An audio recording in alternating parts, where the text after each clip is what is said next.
Welcome to the ExecMBA podcast. I'm your host, Brett Twitty, and you are listening to a new episode. So in this episode of the podcast, we continue our ongoing spotlight on student organizations in the Executive MBA program with an interview with Natalie Szmyd and Tanveer Kathawalla. Natalie and Tanveer are leaders of the Venture Capital Club in the Executive MBA program, and I recently connected with them to talk more about their backgrounds, how they decided to pursue an MBA, the impact of their first year in the program, what they have planned for the Venture Capital Club in the year ahead, and so much more. I think you're really going to enjoy this conversation. So without further ado, here's my interview with Natalie Szmyd and Tanveer Kathawalla. Natalie, Tanveer, welcome to the podcast. Hi, Thanks so much for having us, Brett. Yeah, it's great to have you on here. This is, well, our listeners know this. We're in the process of catching up with all the new student leadership for all the clubs and organizations. I will say we've been having these conversations for a few years now. It's something of an annual tradition. When they're new club leaders, we have them on the podcast to talk about who they are and what they're hoping to accomplish in the year ahead. Doing a lot more interviews these days. It used to be just like 2 or 3 clubs, and then there were like maybe 5 or 6 clubs, and now there's like 8, 9 plus clubs in the Executive MBA program. It's amazing. Venture Capital Club, who you're here to represent, one of the newer additions to the Executive MBA Club firmament. But excited to have y'all here on the podcast. Natalie, how are you doing? How's everything? I've been doing great. We're just finished up our on-grounds residency this past weekend, so usually takes a few days to kind of recover from 3 full days of class, and it's one of the few times we actually get together and see each other in person, and lots of other programs and events. We had our VC boot camp on Thursday, our mid-year awards on Saturday, so just getting back into the swing of things this week. Yeah, it was a very busy weekend, and we try to help prospective students understand that like class is just a portion of what goes on in the weekend, and probably no better example of that than this past weekend, right? You had the third boot camp panel, as you noted. There were a number of Executive MBA Class of 2023 members there. There was Friday Night Live, the ongoing speaker series that we have. That was actually in conjunction with Leadership Unscripted. And then Saturday night, there was a mid-program celebration. I'm sure people did something on Sunday. I came back from UVA Day at Nats Park, and I ran into some of your classmates outside of the building, and they said, "Oh, we've got a bunch of classmates over at Open Road." So just hanging out after the residency. Just can't get enough, I suppose. So a very, very full weekend. So thanks for being here, Natalie. And Tanveer, how are you doing? I'm doing fantastic. Similar to Natalie, recovering from a pretty action-packed on-grounds weekend. And I'm super excited. I think we learned during this on-grounds, I think June 17th, we officially become second-year students. So it's hard to believe that, first year is coming to an end soon. Yeah, to timestamp this podcast, just so folks know, that's just 3 days away. We're recording this on June 14th. And we had one of your classmates on the podcast not so long ago who knew the percentage completion for the program. Actually threw out something like 53% of the way done. So that's over half. I guess that's maybe in terms of credit or just class hours. That was a very specific number. I was impressed.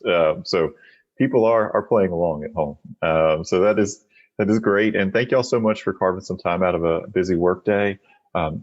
Before we kind of get into the Venture Capital Club end of things, I want to give our listeners a chance just to learn a little bit more about you and your respective stories. So Tanveer, let me come to you first. Can you tell us just a little bit more about who you are, your background, and what led you to think about an MBA? Yeah, thank you, Brett. So I would say that my story really starts, I've always been an itinerant child. My dad was a corporate executive, and we ended up moving. I was born in Pittsburgh. We moved for very 4 years in my life. So the only common things in my life was being a new kid and a lot of moving trucks. So I lived in like 6 different states. I spent about 3 years as an international student at an American school in France, and then found my way to DC for college. And, one of the things you kind of discover as a new kid is you're always trying to fit, like any person in a new situation, you're trying to make friends and trying to figure out what's your place in the new ecosystem. And I realized as I got older that kind of unpacked itself to very entrepreneurial skills. As an entrepreneur, you have to recognize a market opening and know how to seize it and make a product or service or capability that the market wants. And you kind of doing that a lot as a new kid. And so I was fortunate enough, I kind of started my career in the management consulting realm. And then eventually I was I always had a big passion for politics and public service. And so I found my way working for the governor of Florida for a little bit. And then kind of that's when after that, I really started that entrepreneurial journey. And I was at a venture capital firm for a while. And then I had the chance to lead a venture-backed startup in Boston for about 4 years. And one of the things that I had a lot of colleagues in the venture capital organization I was part of, and then the startup I was part of, who all had gone to business school. And, it was always something that was on the plan. I was planning to go when I was like 27, and I had my applications, and, then like life intervened and career opportunities started coming about. And so I had the moment when I left my last company to really start, wanting to get that experience. And I think the advantage of an executive program in particular is that as you're a little older, you kind of want, and especially in a very case-based school, you really want to be able to learn from other perspectives. Because I think as I've gotten older, you always realize, I feel like as you get more comfortable with the subject, you realize there's more you don't know. And it's really comforting to have people who come from the military or come from the news industry see how they struggle with the leadership challenges, how they view operations course or decision analysis course. And I think that helps you develop that executive mindset to really, grow your career. And something just to kind of build a community of friends as you kind of continue the trajectory of your personal life and professional life. Because I think what Darden does really well is it's really a community-based school. There's a lot of work, but you really have a community to support you. And I think that is something that you'll probably take even after Darden ends in 2023. I'm grateful to have this network of friends going forward. Yeah, I hosted a webinar not so long ago with members of our recent graduating Executive MBA class, the class of 2022. And when asked them about the impact of Darden, things that they're going to take with them, almost to a person, everyone said community, relationships. It may sound cheesy, but the people I've met here have been incredible. And I don't know if everybody understands that is part of an Executive MBA experience. It can be. It certainly is here at Darden. Sometimes people think about working professional programs and think about it as maybe a little bit more transactional, but different vibe here. So, Natalie, how about you? Tell us about your story and how you got interested in MBA. Yeah. So similarly to Tanveer, I feel like my upbringing definitely influenced my career decisions. So both of my parents are from Poland. So I grew up also traveling a lot and really just being interested in international relations and politics and economics. And I grew up in Chicago, but moved to Miami for undergrad. And I studied international relations, Spanish, Latin American studies, and ended up also moving to DC and working in public policy.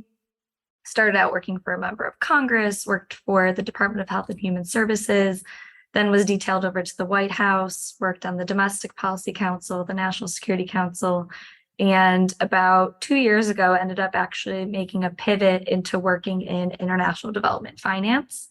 I feel like it tied together a lot of my interests, a lot of kind of what I'd studied in undergrad, really just wanting to have an impact. And I ended up kind of focusing in on the Latin American region, which is an area I'm really passionate about. And it was really during that time when I started to work for the US government's development bank, the DFC, where I realized, maybe an MBA is really the graduate program that I should pursue. And genuinely out of just wanting to understand the basics of business. And the more I started actually looking at MBA programs, the more I realized actually I could get a lot more out of this than just kind of the technical knowledge. And I will say I definitely feel like I've gotten that from Darden in the first year. I think it's crazy how much we have learned in just 1 year, whether it's accounting and finance or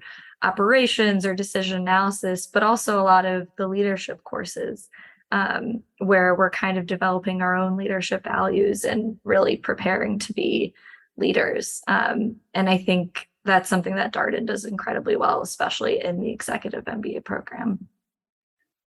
I would like to stay with this thread here for just a second to talk a little bit about, where you started in the program to where you are now, and how you feel like you've grown and developed over basically, I mean, it's been about 10 months or so, but it probably feels a bit longer than that. That's the impression that I get from Executive MBA students. You do a lot, you're packing a lot in. How do you feel like you've grown and developed during this time, Natalie? Oh my goodness. I feel like I've learned so much. I think, in specific classes, you're so focused on a specific case and you get so into the weeds. But I think when you take a step back, it's crazy to see how much we actually have learned. I think every single day at work, something will come up that we learned in class, something that we've talked about in class. But I think also just, gaining confidence. It was really intimidating that first day in class, sitting with 70 people, all just incredibly brilliant, and getting cold called. And I think at this point, we've all gotten cold called enough that we feel a little bit more confident, just taking your best guess and just giving it a shot. But I do think, the curriculum is just so well thought out that I feel like I've really just gained a well-rounded education, both on the technical stuff, but more so on like what makes a good leader, what makes a good manager, and all kind of just intertwined with the PAC curriculum and what we want to do with our careers. It's just been an incredible experience so far.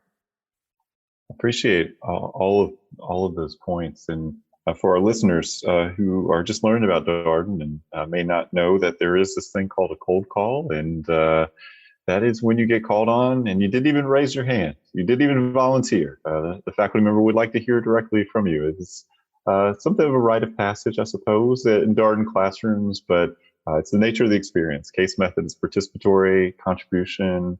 Participation is a portion of your grade in most of your classes. So you kind of have to get over that hurdle.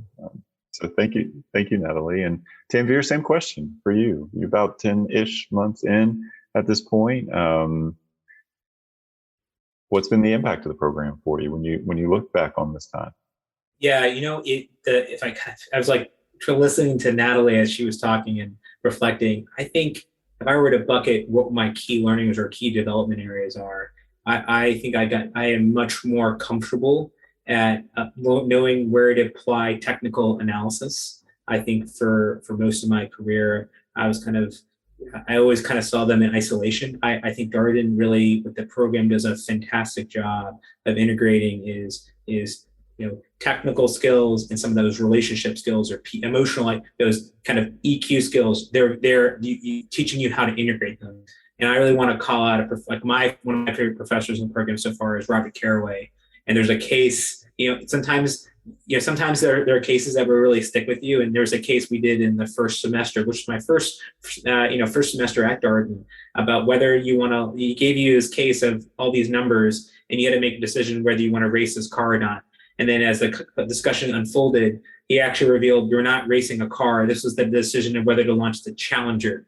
And it showed you how the kind of learning is, if you focus on any particular technical framework or trying to figure out the best formula, you would have missed the case. And how to look at the human factors of what was going on in the situation to really to really get the situation.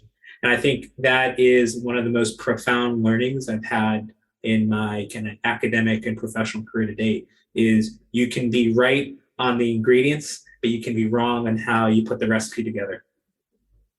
I appreciate that. Robert Caraway will be joining us for this ongoing faculty conversation series we do called Office Hours. We're in season 3, and he will be our guest in early August. I'm excited to have that conversation. He's been around Darden for a number of years, taught full-time MBA students, executive MBA students, does a bunch with executive education. And so I'm really looking forward to that. And so y'all are currently in quarter 5. You just finished the second weekend residency of quarter 5. There's a lot going on this quarter, and just want to talk a little bit about this because there's some interesting classes that are being offered. So you're still in the core curriculum. You're taking the second half of decision analysis. I also think the second half of operations. Is that right? Mm-hmm. And then you have a leading organizations class, mm-hmm. and also a new course called Professional Advancement Course 2. Professional Advancement Course 1 is in the first quarter of the program, and this is a new addition, a second class in that Professional Advancement Course offering, and consists of all these modules where students can explore different career topics of interest. Tanveer, what are you doing through that course? Because it's a new course, and I've seen the PowerPoint and a few other things about it, but kind of curious about it from a student perspective. What modules are you taking? I'm doing the getting to know your story, which I think is really impactful, right? Because like regardless of whether you want to, what do you want to do after Darden, I think one of the hardest conversations or hardest reflections to make is, what do I want? And I've always struggled with that. And it is forcing me to ask some really tough questions of, what do I want to be known for? Or what do I want to be valued for? Because I think it's easy to try to look up, a career posting or a career and try to morph yourself into that. But it's much harder to do that kind of internal work to kind of know who you are. And then I'm doing the leadership coaching module, which I'm really excited about. I'm lucky I had done some executive coaching before, and I do really find that leadership coaching is really helpful to get that objective perspective. In some ways, to make sure that I think it really helps for you to develop ways you can instincts to trust yourself better, to know when oftentimes as leaders, you have to make these gut calls with asymmetric information. And it's also good to kind of do that double loop learning to know, all right, do I have a good model, or do I have a good internal process of how I see situations, and to know where those blind spots are. So at least you're kind of aware of it, as you get more stressed or you grow in your career. And Natalie, what are you taking in Professional Advancement Course 2? So I actually signed up for many modules. I don't know how many are offered. I want to say close to 10, and you have to choose 2 to actually get credit for, but they were all so interesting that I've tried to see how many of them I could join. There's one, for example, that's the entrepreneurship track. But I'm focusing on a couple different ones. And I think what's really great about having this new course is that we started out the program with Pack 1, kind of thinking more broadly, what's our vision, what are our goals, kind of mapping out. And so because we're kind of at this halfway point, it's really great to have a check-in and be able to focus in on a few areas. And I also wanted to mention that Tanveer and myself and a couple others are also taking a leadership learning lab course this quarter as well, which has been absolutely fantastic, offered to anyone that's in a student leadership role. And that's actually been one of my favorite classes we've taken so far. We've had a lot of different hands-on activities that are teaching us just some really critical things, like how to communicate well within a team, how to coordinate within a team. But it's been taught in just such an incredible way.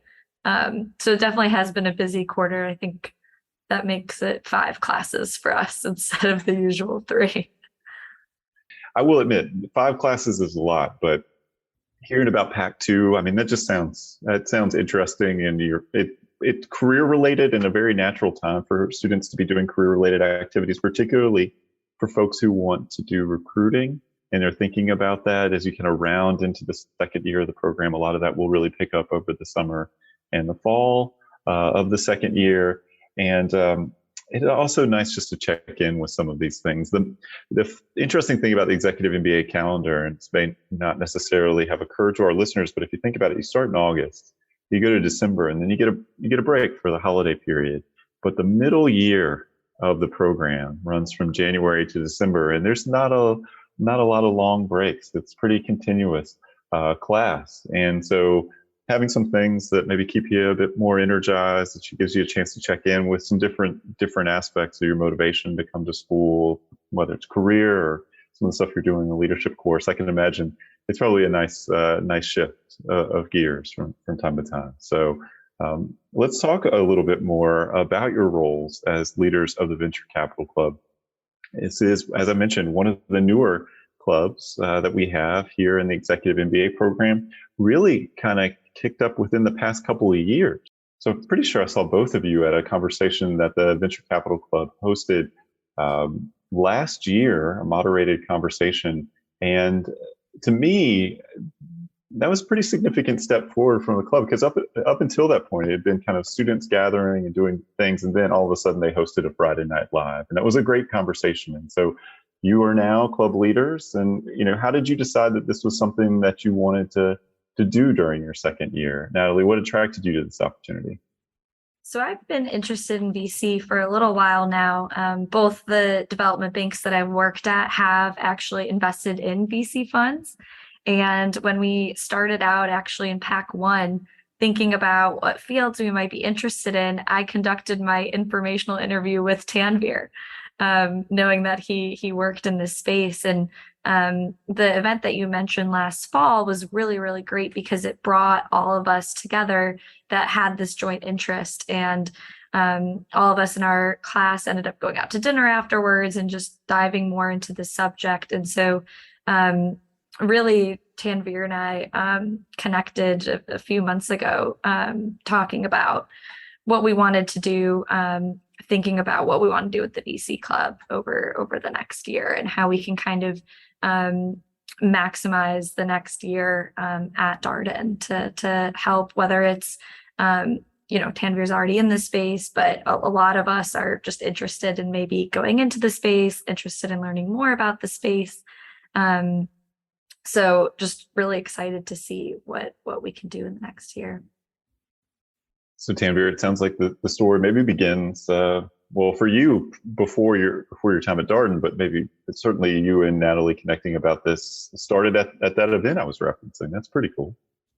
Yeah, it was a meeting of the minds. So, and I think I'm really excited about is, I think the venture capital, it's also like we also do a little bit of private equity as well.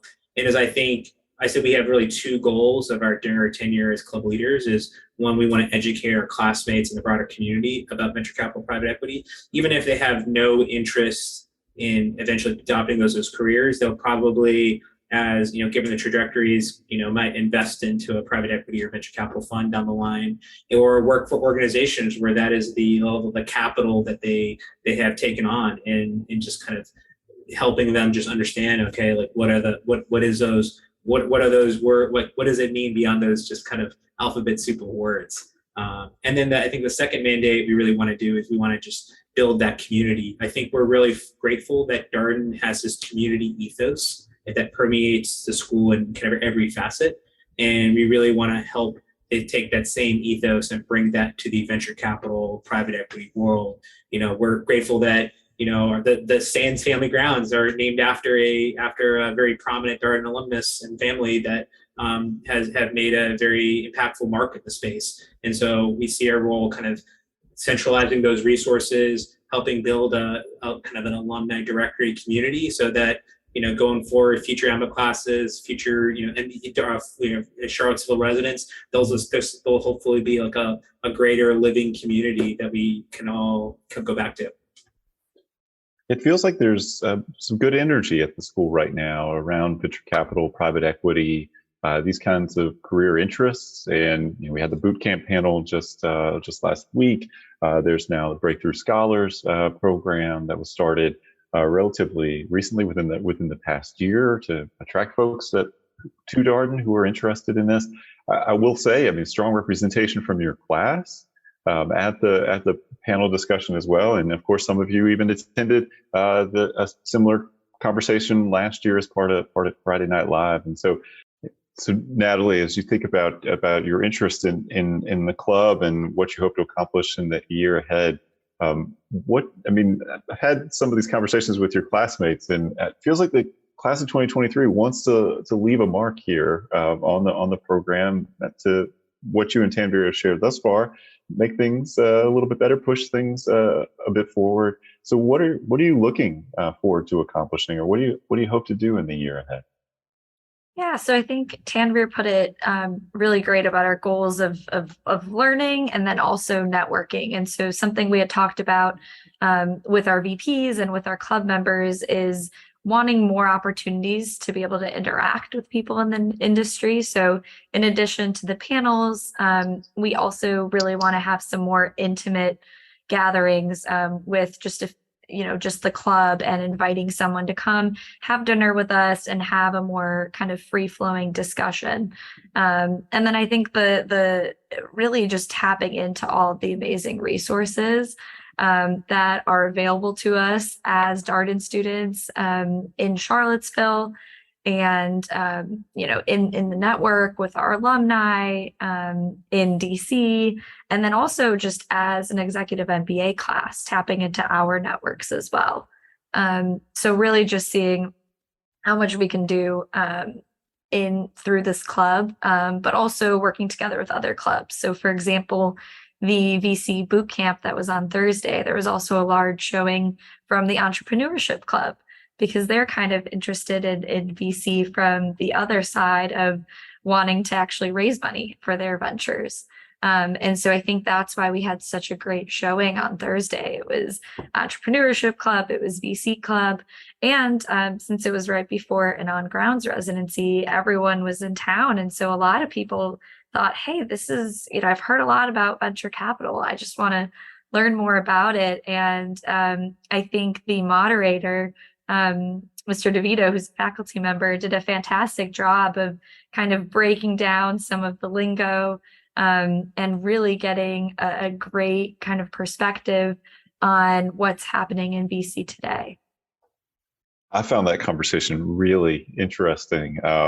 It was a very candid conversation. The panelists were very open about things, and there was so much that was shared. Right, there's a lot that's kind of intimidating about this industry, the way that it works. There's a lot of jargon. People speak in like abbreviations, this kind of insider lingo, and I thought Damon DeVito, who moderated the panel, did a great job of explaining how all the investments work, of like when you friends and family, all the way to like basically working through all the fundraising and then eventually IPO.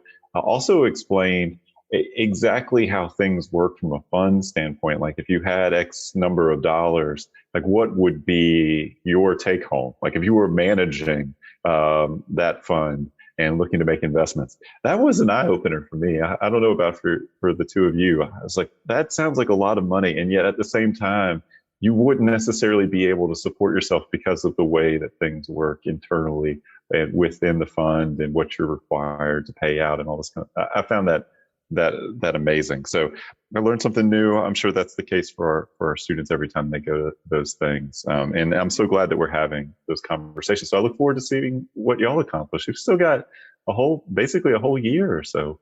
So plenty to plan, plenty to do.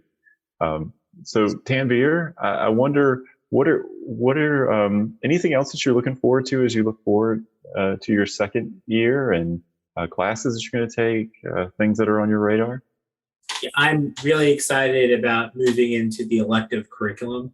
I think one of my high points at Darden thus far has been Jim DeTurt's, defining moments class, in terms of just really growing and from having to, be the seat in the fire and respond to situations in real time. And I think one thing that Darden does a really good job of, because it's a general management curriculum, is regardless of whether if just say if you're a venture capital professional, the era as the era we're moving to, companies expect their investors to have a lot more operational knowledge of companies, because oftentimes you're going to mentor an entrepreneur that often has a great product idea, but they don't know anything about operations. They don't know anything about how to build an accounting system. And having that richness of the Darden curriculum, where you can at least engage at that level and at least know what is a minimal viable accounting system or a minimal viable operation system, is essential, I think, to being just not successful as a venture capitalist, but as a growing business leader. Natalie, same question for you. When you look ahead to the second year of the program, what are you looking forward to? I'm also looking forward to the electives. We're right now in the process of choosing them. And so, I mean, there's so many. I wish I could take them all. There's going to be a security analysis valuation class taught by Rodney Sullivan, who's the executive director of the Mayo Center for Asset Management. And I'm also on the Darden Executive Fund that he helps us with. And so kind of diving more into that. I'm also going on the Japan global residency that I'm really looking forward to. I will say the Spain global residency in February was probably the highlight of my first year. And so high expectations for this next one. And we just have so many great activities planned. We got a really great preview this last on grounds from Sarah and Nate, our ESC leadership, from our social committee. We just have so many things planned. I think it's going to be a great year. Been so excited to kind of see the global residency start up again. So the Executive MBA class of 2022, they were the first students at Darden to resume traveling. And that was really kind of fall of 2021. They started traveling. There was a group that went to Finland and Estonia, and then another group that went to Germany. And slowly but surely, there've been a few more countries and a few more countries. And so we've had a group go to Italy, Spain, as mentioned. We've gone back to Finland, Estonia. I think another group has gone to Germany, Argentina. And then I was talking with Lottie not so long ago, Lottie Carr, who runs the global executive programs. And she mentioned Morocco, Vietnam. It sounds like Japan is out there too. So the world is opening up a little bit more. It's great to see our students get out there. And the electives have really grown over my time in the program. I've been here for about 7.5 years, and the number of electives that students can take has also grown. So we're up to about 12 electives per student, or 12, 13 electives per student at this point, and the list is quite long. And I'm glad to hear Rodney Sullivan is going to be teaching. He was on the Experienced Darden podcast talking a little bit more about the Mayo Center. So I'm glad he'll be up here in Roslyn. So, well, Natalie, I wonder, do you have a piece of advice that you would share with our listeners, something that you would highlight? I will say, for any prospective students that are maybe a little nervous, I would say just take the leap. I think if you're ready for a challenge, Darden is definitely going to be challenging. It's definitely going to push you. Every single day in class, I'm exposed to totally new subjects that I may have never seen before, but the faculty is amazing. The students are absolutely incredible. Just last OGR in our decision analysis class, we had our own classmates that have data science backgrounds, teach us these incredibly complex regression models. And so I would say just take the leap. And I think if, whatever it is that's holding you back, there's someone in our class that could probably speak to you about how they've been able to manage it. I know, a lot of our classmates have children. A lot of the women in our program have actually had newborn children since the program started. I think we've had three children born in the last year. And so I think, whatever it is that's holding you back, I could probably speak for all of us that we'd all be happy to kind of talk about how we've been able to manage the program, because it has just been an incredibly valuable experience. Thank you for sharing that. And, life continues while people are in this program. There's so many examples of that. I always tell prospective students when we talk about this sort of thing, if you walk into an executive MBA classroom and start talking to people, there's definitely people in there that have more on their plate than you do, and there are people that have less, and most people fall somewhere between those points. But it's doable. There's no perfect time, but you can find a way through it with support. So, Tanveer, a word of advice for our listeners, something that you would encourage them to think about. I would say, I think Natalie said it really well. I'd say take the leap. I think I would just do the internal work of making sure that you're kind of knowing what the commitment you're signing up for. But I will say, there's a lot of stuff thrown at you, but I would say every month when you have that on grounds, it's like being in a mini family reunion. Eventually it starts like, first you're like, all right, who are these people? And then you're trying to like make sure that I'm all professional and that they think I'm smart and I think they're smart. And then you'll reach a point in like after like January, February, where like it starts getting real, and that like point where the real relationships are getting built. And then, where I have people who I like see on every month where I share my like work problems with, we share their work problems, and you have this kind of community that's not just about the classes, that it's a community that everyone's like sharing life with. And I think there's some beauty and amazingness to that. And so if you want to, grow as a leader, become, get a well-rounded base on these key business principles, and then build lifelong friendships, that is, Darden really is a place where there's some magic to that. Well, I want to thank you both for coming on the podcast. It's always exciting to catch up with our students. This is a particularly exciting time for you and your classmates as you move into the second year. I'm so glad that we started celebrating the program midpoint. It feels very appropriate to do so. You've done a lot, and with even more to come as you move into electives. And the second half of the program is such an exciting time, because that's oftentimes when people start making job transitions and get new opportunities, and all kinds of things happen in the second year. And as I understand it, for members of your class, that's already started to happen. So that is great to hear. So, well, I want to thank you again for coming on, sharing your experience, and we'll have to have the Venture Capital Club back on later this year to talk about what you've been up to. So thank you so much, Tanveer and Natalie. Thank you for having us. Thanks, Brett.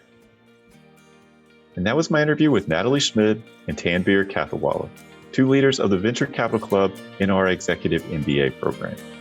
As always, if you have any comments, suggestions, requests, anything you'd like for us to cover here on the podcast, we're all ears. We can be reached at exec, that's EXEC, MBA at darden.virginia.edu. Until next time, stay safe, be well, and thanks for listening.